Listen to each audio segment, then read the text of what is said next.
still believe there's only enough for one, and it's lonely, hard and sweet.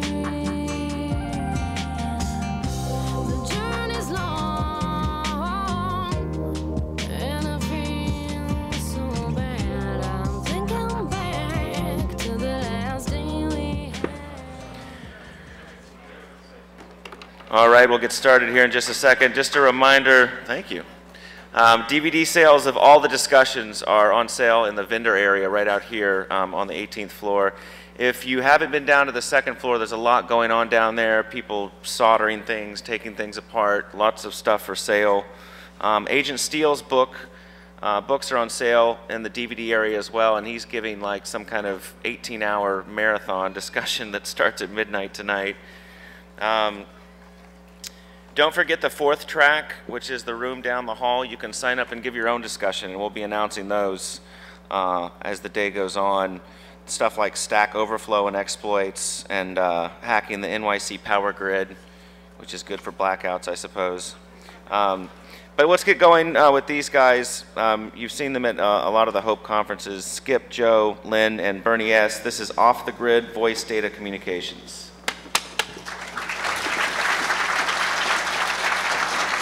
Thank you. So Bernie, I guess you're up first. Okay. Well, so first of all, this is an incredibly vast topic. It's going to be really difficult for us to cover anything in depth. So this is going to be an overview of a lot of the technologies that you guys can use for communications without any infrastructure at all. So we're going to be talking about various types of radios, the methods with which they work, and some of the things that you can do to get started with radio communications. So in some of these, we put in some tiny URLs. So if you see a little bit of text with some big letters next to it, that's the big letters are /tiny, tiny URL / that set of letters. So if there's something that intrigues you, like Joe said, this is just skimming over the top of what all is out there and definitely not getting into any detail about how it works or issues and vulnerabilities or problems with it and things like that, okay? So how many of you guys are ham radio operators or have any exposure? Okay, wow, we have a good amount of those. All right. Okay, so all of us up here are as well. So we're coming primarily from the aspect of ham radio operators, but we're going to try to cover a lot of the Part 15 stuff as well and just give you guys some theory on how it all works.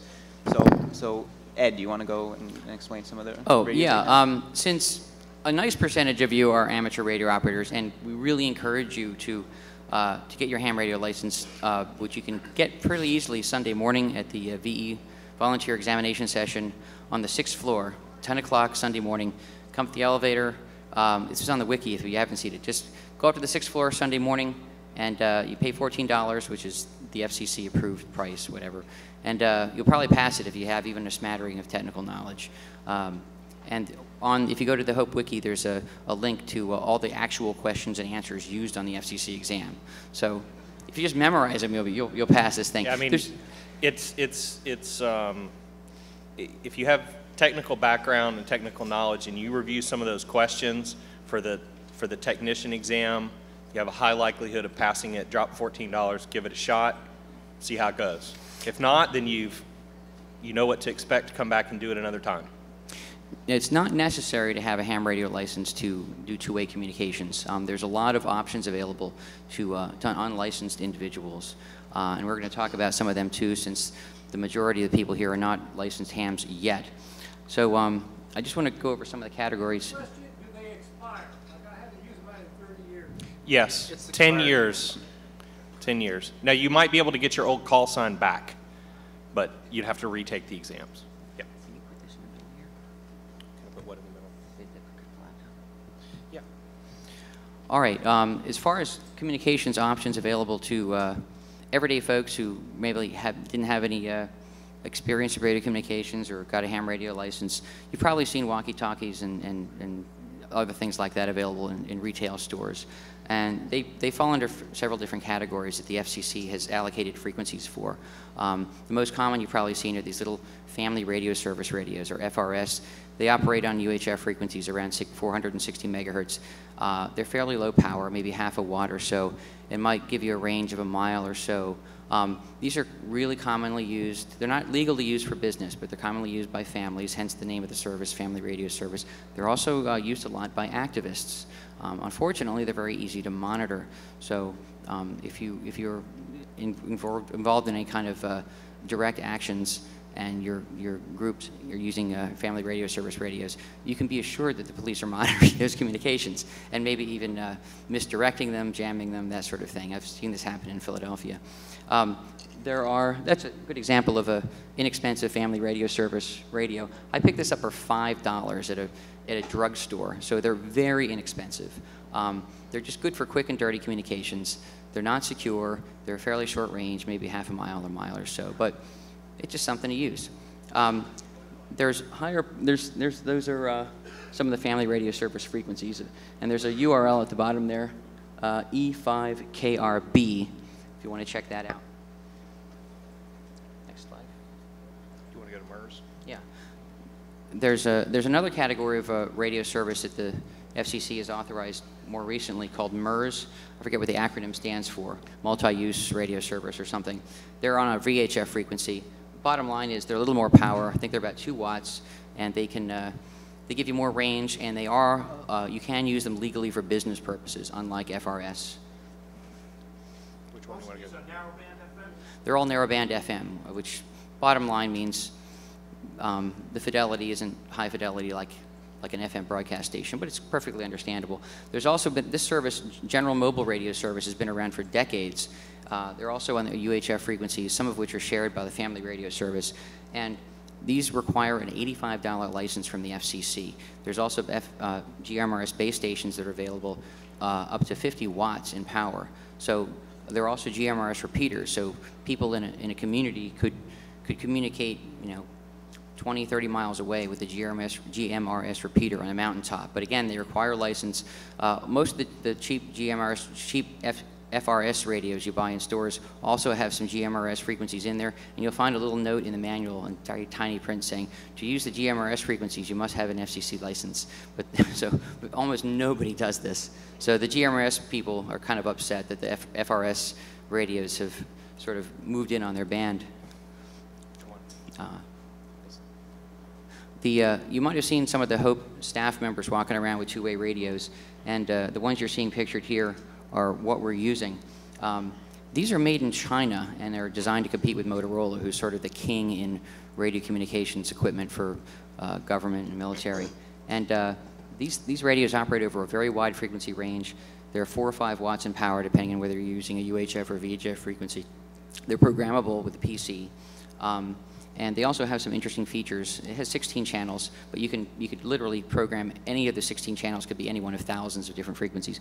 One of the interesting features of these radios is they envoy some form of voice privacy, something called inversion scrambling. It's not super secure, but it makes a casual listener with a radio scanner unable to listen to the communications. And we weren't really that paranoid about that here at the HOPE conference, but it didn't cost anything to program that feature into these radios. So we did that. So those of you who are trying to listen to us and weren't able to, that's why. And this is the newest, most interesting option available to unlicensed radio operators in this country, I think. The FCC has a whole category of unlicensed radio services called Part 15. It's just the body of law called Part 15. And one of the services, it's not really a service, one of the rules they've passed down, regulations, is that two-way radios can, using some of the unlicensed bands in the 900 megahertz band, the 2.4 gigahertz band, and the 5.8 gigahertz band, can use frequency hopping, which means that the channel changes very rapidly, several times a second. It makes it hard for someone else to listen to. It also reduces the chance of interference from another user to almost nothing. These radios from a company called Tri-Square came out about 1.5 years ago, and we're going to put one of them up there. There's a switch between camera or computer. Yeah, got it. Is that up there? Okay, great. Okay. Okay. These things are really neat. You can get a pair of these with drop-in chargers and voice-operated headsets for $80 on Amazon. they're 1 watt, 900 megahertz. And the neat thing about one of the neat things about this radio is you can program the frequency hopping pattern into this using a 10-digit number. There's an algorithm in there. You choose a 10-digit number. It can be like a phone number, whatever. And unless someone else knows that 10-digit number, it's going to be very difficult for them to hear that communication. So if you're with an activist group or you're running a business that you don't want others to overhear your conversations, or maybe your favorite fishing spot, you don't want anybody to hear what you're talking about, where the fish are, that sort of thing. Is that fish with a PH or fish with an F? Exactly. It's not encryption. It's not encryption. It's frequency Right. hopping. So theoretically, it is possible to determine the hopping sequence if there aren't a lot of users in the band. Yeah. But it's akin to encryption because there's so many different virtual channels. Literally 10 billion channel possibilities. They use 700 different frequencies in the 900 megahertz band, but the different hopping sequences between those, it hops like 2.4 times per second, make it virtually impossible for someone unless you're government or have a lot of resources at your disposal, or maybe a few $1,000s to buy a GNU radio project. We were demonstrating that at the W2H station yesterday. Unless you have a lot of resources and time on your hands, it'd be very difficult to monitor these. And for the price, you can't beat them. There's also some things on the market called Simplex Repeaters.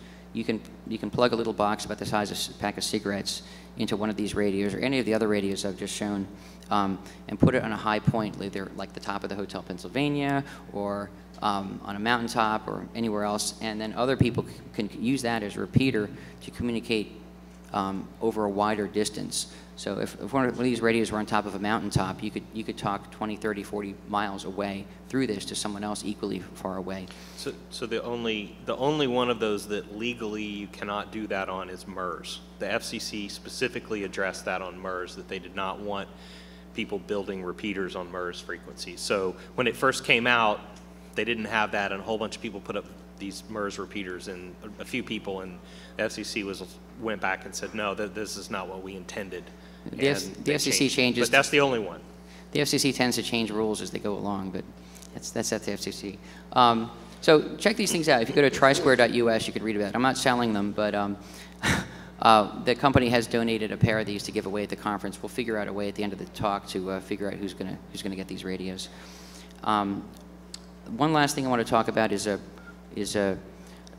communicating to a large group of people one way, and that would be broadcasting. This device here is sort of informally referred to as a grenade. It's a 10-watt shortwave radio transmitter. It operates around 6.955 megahertz, but there's a crystal you can see on the front you can plug in for different frequencies. This was homemade, and this particular transmitter was used a while ago to make a broadcast which was heard 500 miles away in 2 different directions. So you're talking about a diameter of broadcasting of maybe about 1,000 miles. Now, depending on the propagation conditions, this may or may not work, but this is a technique that's used by intelligence agencies around the world to get messages, not necessarily a low power transmitter like this, but higher power transmitters intelligence agencies use to broadcast encrypted messages in five number groups. It's like a one-time pad encryption system.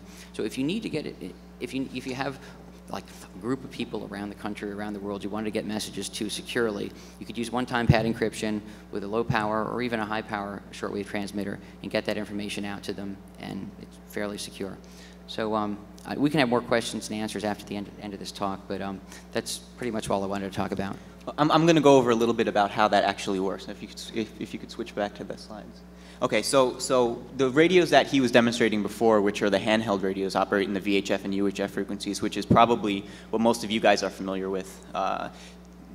Cellular phones are a little bit above that, and a lot of the FRS radios are, well, they are VHF, UHF radios. So what Ed was talking about with the grenade, that's actually an HF radio. So it transmits on the shortwave bands, which actually have unique propagation characteristics when compared to the VHF and UHF bands.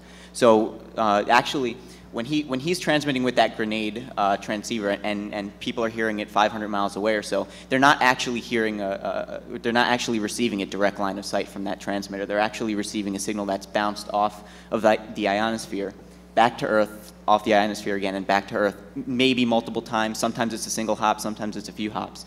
But the ionosphere is basically a layer of the atmosphere way, way, way up in the outer atmosphere that has particles that get ionized by the radiation from the sun.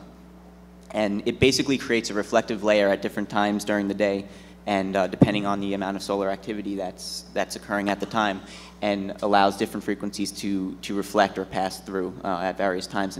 And at the frequency that Ed was transmitting on, usually, typically they open up at the nighttime. That's very close to the 40-meter ham radio band. So it's a very good evening band, and if you transmit on that, you're very likely, with only a couple of watts, and what is that, a 5-watt radio? It's actually 10 watts. 10-watt radio. And I should point out that was not a legal broadcast. This is, unless you're a licensed amateur radio operator, you can't do these types of transmissions. You actually can't broadcast on amateur radio anyway. You have to have an intended one-to-one communication. But so using something like this actually is illegal. So I just wanted to mention that. So for instance, you can actually communicate all across the world, and that's one of the things that really interests me about amateur radio, is the fact that you can be using radios that are less powerful than some of the handhelds that he was demonstrating that in the city only get you a couple of blocks. You can actually use at lower frequencies to get you literally around the world. So there are a couple of other methods of propagation that are used as well, and on VHF and UHF, there are some tropospheric modes. Which rely on the differences in the index of refraction of various layers because of heat differences and stuff like that actually allow VHF and UHF signals to travel long distances. And what a lot of people used to do before, well, they won't be able to do it after 2009 anyway, but with FMDXing for receiving television signals, VHF and UHF signals from cities many, many miles further than you would normally be able to receive. You know, you can depend on modes like this to actually somewhat unreliably, because they're not as predictable, but they can carry radio waves much further than you would normally get. Sporadic E is another mode which relies on very, very densely ionized patches in the atmosphere to carry VHF and UHF signals, again in the same way that the HF signals are typically carried through the F layer of the ionosphere. So every once in a while you'll be listening to you know, the 2-meter band or the 440-meter band on the amateur radio frequency locations, and you'll hear people from, you know, around here. You might hear someone from Maine, or you might hear someone from Maryland or something, somewhere that you would typically not be able to normally receive, and you can pretty much bet that would be something like sporadic E or a ducting mode that's actually carrying that wave to you. So another thing that really limits your ability to communicate is the absorption characteristics of RF as the frequency increases. So at HF, you can really rely on a lot of ground wave propagation and propagation that's not really interfered with by buildings as much as VHF and UHF frequencies are. So for instance, communicating with a radio like this, you know, from here to maybe the second floor or the lobby might be a little bit difficult because of all of the obstructions in the way. Now, you can't really use HF on a portable radio because as the frequency decreases, the antenna size increases proportionally.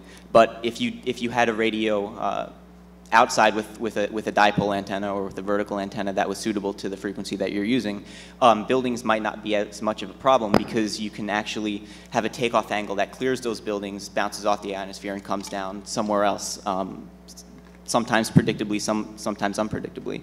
So, for instance, I've had conversations with people in Germany and Holland and other places in Europe with only 1 or 2 watts.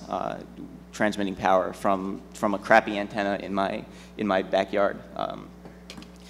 actually, this is a radio that Skip has. This is very common amongst what people call QRP hobbyists in amateur radio. And QRP stands for low power operation, typically less than 5 watts or so.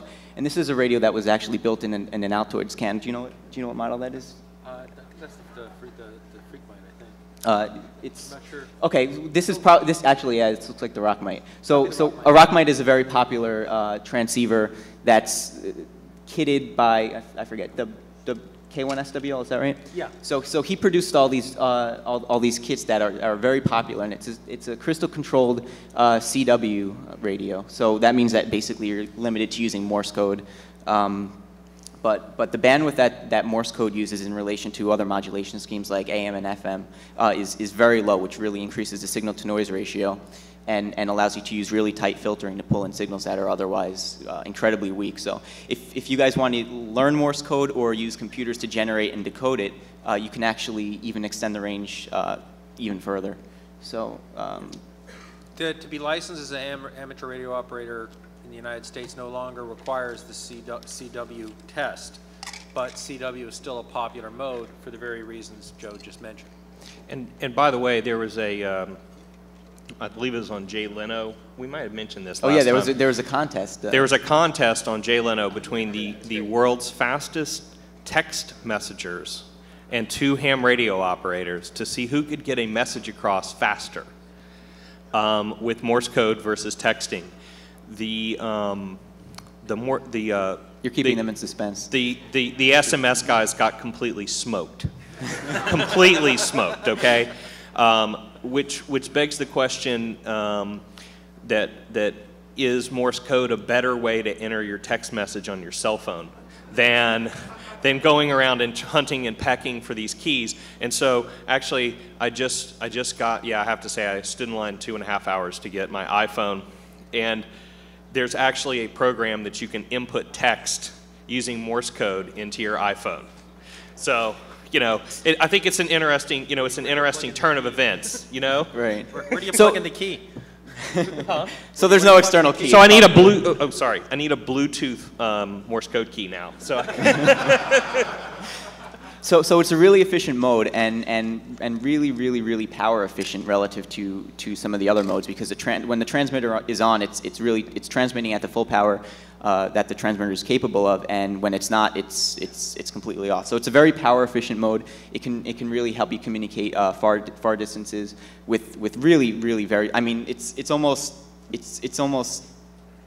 defies logic to believe that you can actually build something in a weekend that can communicate thousands and thousands of miles. It's effectively magic that you can communicate without any infrastructure from one point of the planet to somewhere on the opposite side of the planet using just a tiny battery and an antenna. It's incredible. It's truly magic that just a little battery powered thing that you could fit in your hand, you could communicate without any infrastructure around the world. So think about that. And the reliability of being able to use a network that doesn't rely on a corporation or a government agency to maintain. So real quick, I'm going to go over a couple of the antennas that you can expect to use with some of the HF, what was I saying, W2H, is that right? So this is the radiation pattern of a dipole antenna, and this is looking at the axis of the dipole antenna. So typically these are cut for half a wavelength. So the lower in frequency you go, the larger the antenna is going to be. But they offer pretty predictable radiation patterns, which allows you to set up the antenna so that the radiation pattern is directed toward where you want to communicate. If you go to the next one. Okay, if you add a couple of more elements to a typical dipole antenna, you end up with a directional antenna called a Yagi, and these are really common. You'll see them on rooftops for reception of TV signals. Typically, you can null out signals that are causing interference or undesired, and really concentrate your energy with a high gain, which gives you more power to the intended recipient than a dipole normally would with an antenna like this. They're a little bit bigger and bulkier, especially at the HF frequencies, but they really do help for getting the message to where you want it to go in conditions that aren't exactly desirable. Only one is the middle one is connected only? Right, the driven element is in the middle, the director's in the front, and the reflector's in the back. Yeah. So the director's a little bit smaller than half wave, and the reflector's a little bit larger. And they're, I mean, other than just being grounded together, they're absolutely not connected. You could just hang a wire. They're passive elements, yeah. I built one that way. I built one in an attic that way, where it was just, you have a director that's a wire behind it, and then you've got the driven element, and then a whole bunch of directors in front of it down the peaks of an attic. And that's another just aspect of worked it. Typically you see these things mounted on rooftops, and they're really huge and kind of bulky, and you wouldn't expect to be able to discreetly deploy them anywhere. But actually, you can make these antennas out of 30 gauge magnet wire, which is incredibly hard to see if it's just hanging and you're not looking for it. If you can find a couple of trees that are spaced the way you want it to, you can set up an antenna like this really stealthily, and really nobody would know. I've had an antenna like this at my apartment building, not a Yagi, but an NFED and a couple of dipoles that nobody's ever seen, because the wire that I'm using is so thin, and you can transmit with 100 watts into them easily, and literally communicate around the world. So. We're going to talk about rubber ducky? There were a couple of, yeah, go ahead. Do you have more? No, when he's done talking about the rubber ducks, there should be a couple more radiation patterns that you can show depending on. Okay. When we started talking about this a while ago, the thought experiment was practical use of radio for activists in activist situations. And most gatherings, demonstrations, meetups, mashups, whatever you want, are probably going to take advantage of some of the radios that Bernie was suggesting, GMRS, FRS, or ham radio, or CB, or various things, whatever is available to people. When people gather, they use what they have at hand. But there's a couple things that even though with most of these talkie radios, the common antenna is what we call a rubber ducky. You can see why they do that. But the practical matter of that is that a rubber ducky is a negative gain antenna under most circumstances. So 5 watts in, this radio produces 5 watts. I'm really only getting a radiated power of 1.58. Thanks to Redbird for correcting my math. And the way you see most people operating with them is they hang them on their belt, and then they use well, my body's an attenuator. So I'm cutting down that 1.58 watts that much further, and I'm trying to communicate and keep a group organized to keep them out of trouble. That's problematic. The right way to use a radio like this to get the best use out of it is to do this. Get the radio higher, get the radio away from your body attenuation, and that's what you use the mic for. Just a practical aspect. The other thing you can do with any and this applies to any of these radios if you cut the right frequency, is do what's called a tiger tail. Piece of wire. I'm an old romantic. This is a telephone hookup wire. And you just cut it to a quarter wave and put it around the base section of the ducky. Here I have the figures, 9.5 inches for 2 meters, 6.5 for 440. And that's going to improve the efficiency of the radio as well, even though that's loose and flexible. You have to wrap it around a bunch of times? Oh, well, you have to secure it in some way to the ground side. It's not induction. No, it's actually connected to the ground side. Basically, a rubber ducky is a monopole, one half of a dipole. You're adding the other half of the antenna. But there's metal there to connect to. Yeah. He's jamming it between the connector, basically. Yeah, He's tightening it around that wire. Let's be practical. So typically these antennas rely on your body to complete the other half of the antenna, and it doesn't usually work so well in practical situations when it's clipped to your belt. That might help. Is that upside down or backwards? So that's the SMA connector on his radio, and what he's doing is actually wrapping that wire around it and then tightening the antenna. And then I would just screw that in. You can also secure it if you have access to the radio circuit board. You can secure it to the ground side of the antenna. The idea is just to improve your efficiency that little bit. Microphone. To improve that efficiency a little bit, you're going to extend the ability. If you're talking a gathering of people in a public place, you're talking hundreds of yards improvement. But hundreds of yards may be important. The other option is if your radio, some of the FRS, GMRS radios don't have disconnectable antennas, you can make them disconnectable. And they make antennas that do other things to improve efficiency. This is basically a quarter wave at 440. Now it's 5/8 wave. You wouldn't walk around carrying this, but if you had to extend your communication for whatever purpose, you can do that. People also make J-poles out of twin lead and a piece of coax, throw them up in a tree, and have them at locations around where their gathering is. So replacement antennas are another option. These are all things that are fun to try to do. To go back also to what Bernie was talking about using FRS, GMRS, various types of radios. My wife and I got into recreational kayaking a couple years ago, and I'd go on these trips, and some people on the trip would have FRS, some would have GMRS, some would have marine radio. Well, the older Yaesu RD50, the earlier serial numbers, you can modify to do all of those. So I have one radio that does them all. You're not supposed to do that with marine radio. But that doesn't stop people from doing it. No. I just want to mention that radio Skip has was probably one of the most hackable two-way radios ever designed by Yaesu. It was very popular in the hacker community. You can still find them on eBay. It's the RD50. Is it RD50? Okay, I have one. FT50RD. The FT, right? FT50, Fox Tango 50, and there's also called the Fox Tango 50R. If you do find one, though, be careful. The later serial number ones aren't as hackable.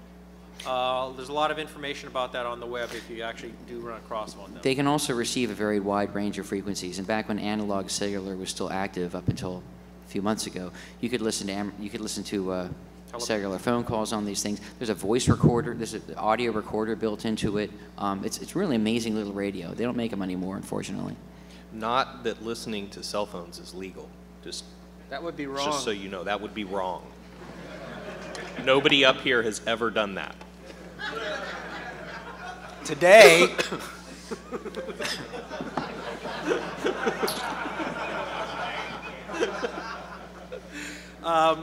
The other part I wanted to talk about in practical communication, again, going back to the idea of an activist gathering, is make sure you understand the limits of your equipment in terms of power. Power transmission, power consumption. There's nothing worse than gathering a bunch of people together for an important demonstration or important activity, and just when things start to get a little interesting, have the batteries crap out on your radio. Not a good thing. So first thing, know the practical power consumption of your radio. Go back to what we were saying earlier. You know, it's not 5 watts, it's 1.58. Do what you can to improve that. But then on the other hand, know the power consumption factor of your batteries, whether it's nickel metal hydride, nickel cadmium, alkaline, whatever you're using. Find a radio where you can do quick and dirty battery replacements. If you're using rechargeable stuff, keep it recharged. A lot of units will sell a battery pack that lets you use a field expedient of just adding regular alkaline batteries. So if your rechargeable circuits have failed you for the day, you find the local convenience store and you just pick up some batteries and you can keep your... And unfortunately, most models tend to limit the output power when you're using alkaline cells because you can't draw as much current from them. Right. But at least it's it gets you back on the air. It's a good option. And just so you know, the Tri-Square, the 900 megahertz spread spectrum radio comes with rechargeable batteries, but then you can pull that pack out and put AA's in it. And I forgot to mention on these radios you can get 2 for $80 on Amazon. Also, they also do text messaging. You can do fairly secure text messaging between radios, maybe a mile or so away. You can store canned messages, and they're really worth checking out. The only drawback to the text messaging that I found out when my wife and I used them was that it does not tell you that it got delivered. It's just transmitting it in the blind, unconnected. So if the message doesn't go through, the message didn't go through. And you have no way to know that you get no acknowledgement back that it came through, which I think is which is an area of improvement for them. Yeah. But okay. The one other thing is if you think about it, most radios have some ability to plug in a wall wart circuit or a car, what we used to call a cigarette lighter, now we call a utility plug or something, whatever it is. Find whatever radios you're using, find a way to get from 13.8 volts, 12 to 14 volts to the voltage your radio needs some way.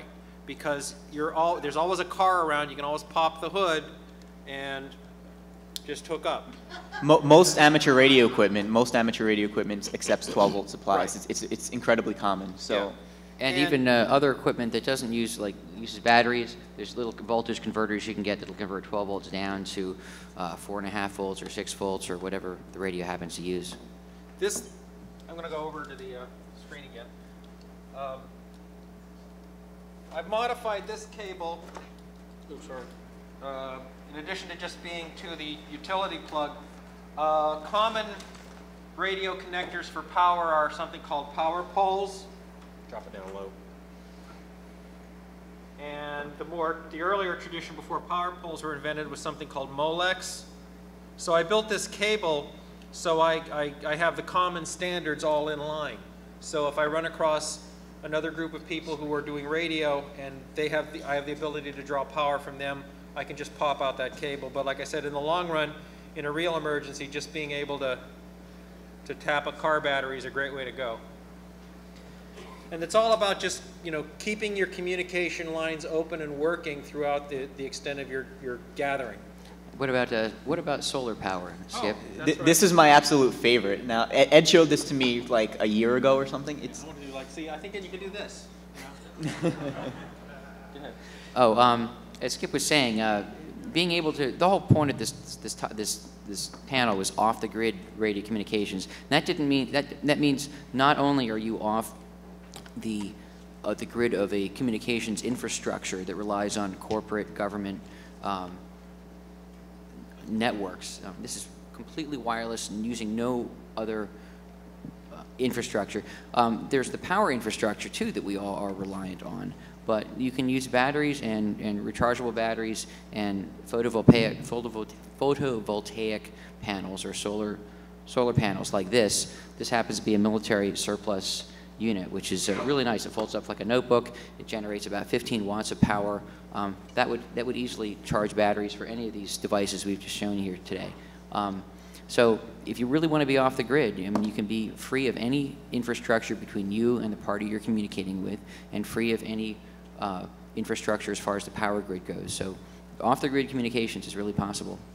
Now, the actual output power of the radio is significantly less than the input power that you supply to it. So, for instance, if this is a 15-watt panel, you may only get a couple of watts out of the radio. But when you're using shortwave bands or line-of-sight VHF, UHF communications, that's almost enough. You almost don't even need a battery in a lot of cases. So if you only have solar panel, last-ditch kind of need to get the message out, it works.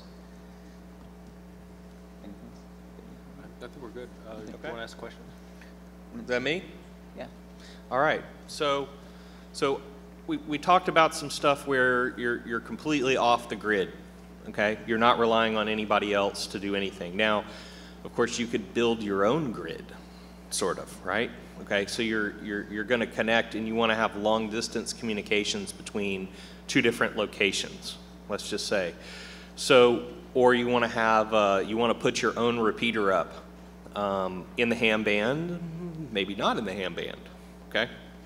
So D-Star is a new mode, is a modulation technique that was developed by the Japanese amateur radio, or actually relay league.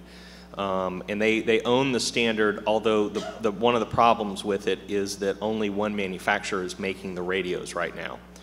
So the price is maintaining itself not really at a good level. To put a whole stack of all three bands with a high-speed data side is about $14,000 or $15,000 just for the radios, which is very expensive. It's not because it's proprietary, it's because other manufacturers. Yeah, it's not because it's proprietary. It's just the price has not come down. It's brand new technology. It's only really now starting to get more widespread utilization.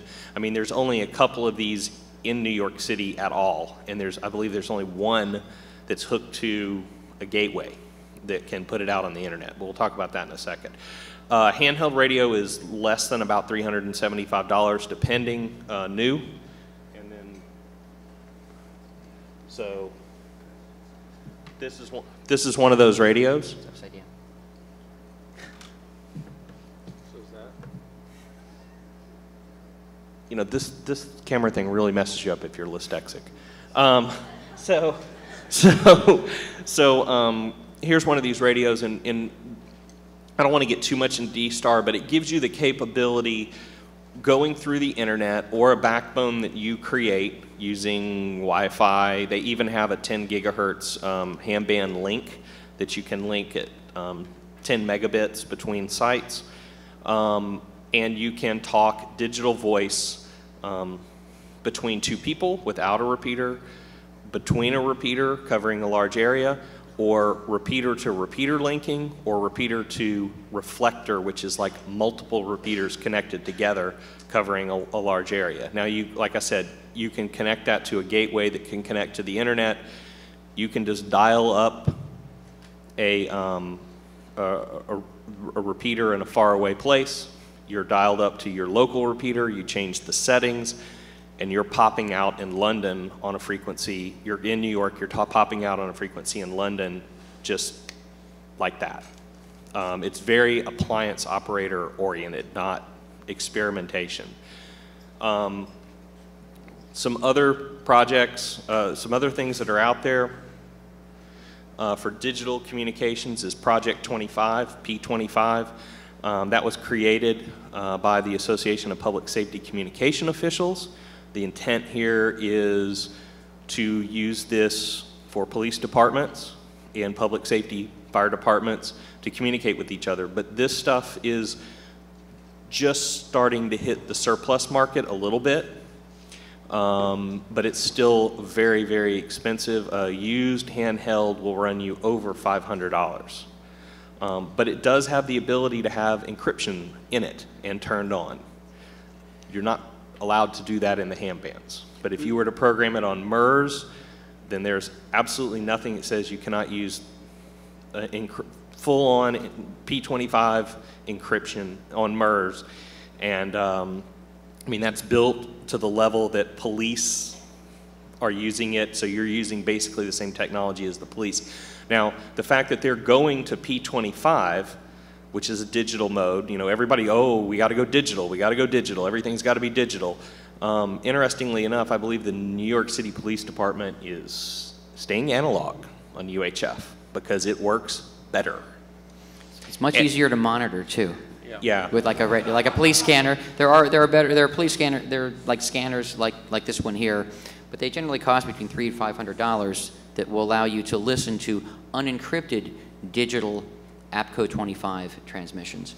And I mean, you know, the TSA uses APCO 25 radios, Simplex, and they all bought and paid the money for them all to be encrypted. Nah, it takes too much effort to put the encryption keys in them. So they're all wide open. I mean, I've never listened to them. I've never bothered. They don't really, it's not that interesting.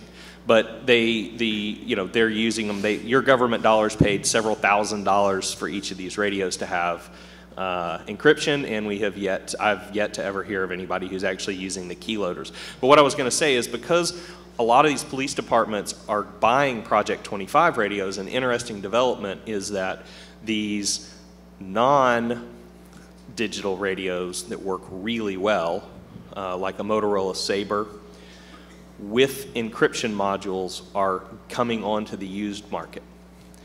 And what used to be the problem was the keyloaders. You could not find the keyloaders. They were $800, $600. Now they're $150 because they're just flooding out on. Now you may have to make the cable and you may have to do a lot of stuff and a lot of reading. If you want to get into that stuff, go to batlabs.com. They're great, okay? batlabs.com. They will tell you everything you need to know about Motorola radios. BAT, B-A-T, labs, okay? Don't be afraid about the high price of the new technologies that are coming into radio, because they all come down and they all hit the surplus market at some point. Most of us that began with 2-meter repeaters in the 60s and 70s, it all started with surplus Motorola taxi cab radios. As they came on the market, people they showed up at ham fests for a couple of dollars. People changed them and made radios out of them. There's plenty of opportunities, and there's no reason to believe this isn't going to occur with some of these new technologies in a fairly rapid fashion. Why? Because the commercial entities, the Motorola's and companies like that, they want to keep selling the government agencies new gear. So the old stuff hits the surplus market, and we get to benefit from it. Really quickly, this is part of D-Star. The gateway uses basically a Linux box. Running CentOS and the special software. There's also a DV dongle that's just been recently released at the Dayton Hamvention, and that allows you to play D-Star, and you don't even have to have a radio. Now, you have to have a call sign, and they make sure you are who you say you are. But other than that, I mean, and it's the same thing with some other modes like Echolink. I'm just going to drop some names here. IRLP. Those are all ways to link, whether they're analog or digital, all of these places together over a TCP/IP connection, whether that be the internet or private network or whatever. Of course, that's not off-the-grid communications, but it is pretty cool. Yeah. So not really exactly off the grid unless you're making, again, unless you're making the grid yourself. You know, you could tie two places together that are far apart with a 2.4 gig link that you've put in yourself. Here's, just to give you an idea, this is the D-Star network as it stands right now. Believe it or not, Alabama has put in a massive system that's been partially funded by the state. Cape May, New Jersey has a full system now. Yeah, yeah. I mean, I don't know how up to date. July '97. and there's one that just went on the Empire State Building, UHF one, and Georgia, where I'm from, is also working with Georgia Public Broadcasting, and they're going to have a system on every GPTV tower in the state, and that's going to be linked together with GPTV's private backbone over fiber. Now, of course, you're dealing with the state, so if you want to use this for a protest, I can pretty much guarantee you they'd be listening. But there's interesting technologies out there, and whether they be digital voice, you can also use the D-Star radios to do what you guys would consider very slow speed data transmission, 1200 baud or 9600 baud, or the fastest one is 128K. Okay, and they call that, the 128K, they call the high-speed data channel. Okay, so it's all relative, okay? But those are some of the technologies that are out there. If you have specific questions, you can hit us, come see us. Don't hit us. Come see us at the radio station. But if you have questions, ask some now. There's going to be. Please come up to the mic, though. Yeah, there's going to be an amateur radio station set up. We got a special event FCC call sign for the Hope Conference called W2H, and that license station will be set up outside the conference, outside the ballroom here, probably in an hour or so, and we'll answer more questions up there for all day.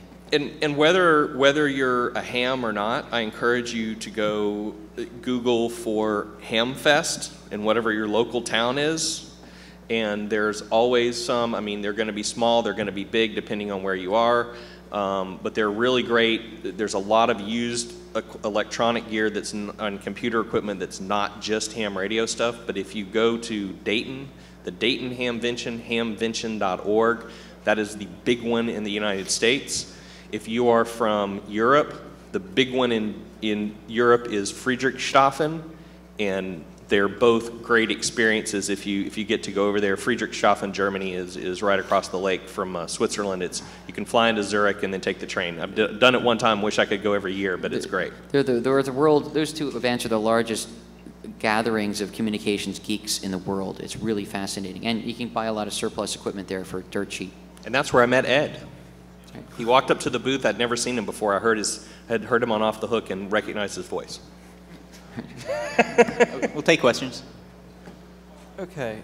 I have been wondering how specifically the type of material that radio waves have to go through affects it. I assume that metal is bad because it creates a Faraday cage, but for example, I know that a lot of people stand near the window to use their cell phone. Is that actually a good thing to do? Right. Typically, as the frequency increases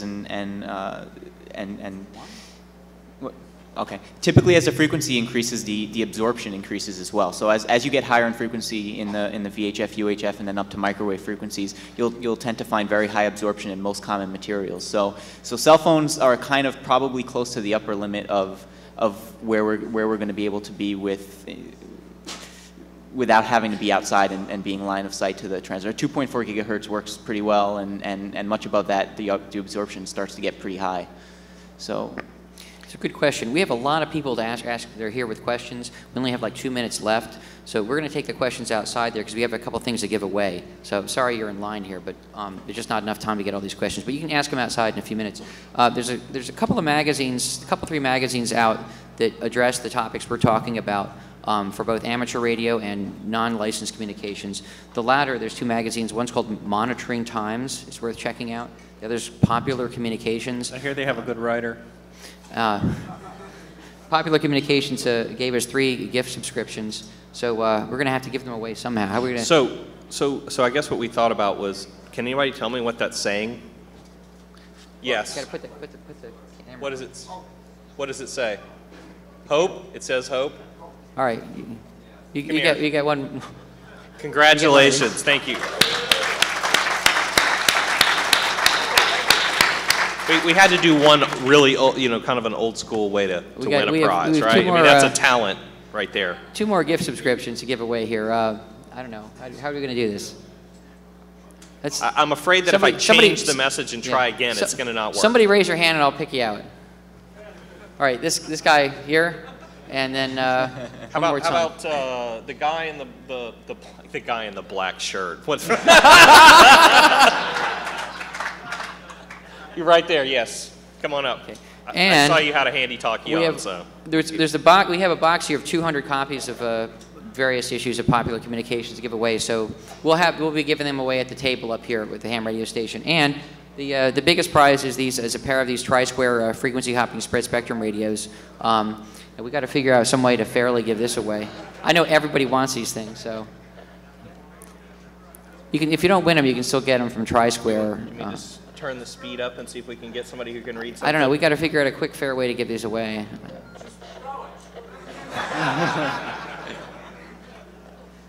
Maybe we should give one to one person and one to another person and see if they get to know each other. Then they have to talk to each other. I changed the message. You don't want to give it to just hams, though. Come on. Okay, that's this is a non-amateur radio. Although it's interesting, these radios share the amateur band, the 33 centimeter band, so they can use both for amateur and non-amateur communication. So right, you could in fact take this thing apart, plug it into actually a 10 watt amplifier legally. If you're a ham. If you're a ham, right. and just see, don't burn yourself. Who wants to win these things? And I'll just pick somebody out that I don't know. This woman here in the second row. She was very enthusiastic about it. She really was. She was like all over the place. All right, meet us up at the table here in a little while. All right, okay. so we're out of time. I'm sorry we're out of time, but we'll be back at the table for a while and answering your questions. So just peel up to us. Thanks. Thanks for coming.